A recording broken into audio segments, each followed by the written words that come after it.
dadkii hore markay dhihi jireen adduunyada nin noolow maxaa aragti kuu laaban waxba may aragba iyagoo waxba arag bay dhihi jireen adduunyada nin noolow maxaa aragti kuu laaban mucjisadan iyo masiibooyinkan oo kale mabaysan arkinba dhagdheer dhimata dhulkii nabaday haddaad maqli jirteen dhagdheer soo noolaatay dhulkii nabad ma ahay sheekadu maraysaa islaantii cunugta yartaa qalatay cimrigiin ma maqasheen waxa ay ku hadashay waaban waalahay kulaha oo waan xanuunsadaayo ilmaha yar markan xidhxidhiyay sidaa u ciqaabayay ismaba ogeynba mooji wax xidhxidhay warumahay waxaasay rabtaa inay ku badbaado ma islaanta dhan ee dhowr iyo 30 cunug haysatee 90 sano dhaqmaysay boqolaalanka reerood kala maamulaysaa waalan hadday waalan tahay may carruurteeda xidhxidho may ninkeeda xidhxidho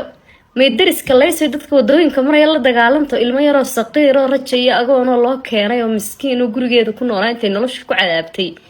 oo sidii u ciqaabaysay nafta dhaafisay waxay ku leedahay waan waalahay oo waan xanuunsanayo markaan xanuunsado markaan xanaaqo waaban xanuunsadaayo war isumahayo maba kala garanayo markii iigu dambeysay maskaxdeedu joogtay gabadhu deeway seexatay oo salaada markaan u karin waayaan ku kari waayaan yara dili jiray oo alla taa maxaa ceel iga hay rabbi naarta jahannaba kugu fogay hadda ka hor naag baa intay cunug yar ku dishay dalka Ciraaq oo sidan oo kale bay u dishay oo nafta dhaafisay markii dambana ee dhaqaatiirtu markay baadheen ilmaha yar jirkiisa waxa laga helay muddo sanad dhan jugihii lagu wada jug hore mid sii bogsanaysa mid cusub maxaad cunuga u dilaysay baa lidhood ka rabtay cuntada diidi jiray kulaha cuntada markuu diido baan dee garaaci jiray oo cuntadaasaan rabay inaan siiyo hadda waxay ku leedahay salaada iyo cadayga iyo nadaafadii markay diido matanaan ruux salaad ku qasbiyo ku dilay ayadaa man tukanini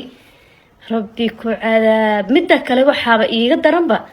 kaartada iyo maskaxda ay la timid baaba iiga daran waan xanuunsanahay waan waashaa kulaha oo marmarka qaarkood waxaan sameynay warba isumahay haddaad waalantay carruurtaada xidhxidhi lahayd iyo ninkaaga 99 ilmood ay kuu joogaad xidhxidhi lahayd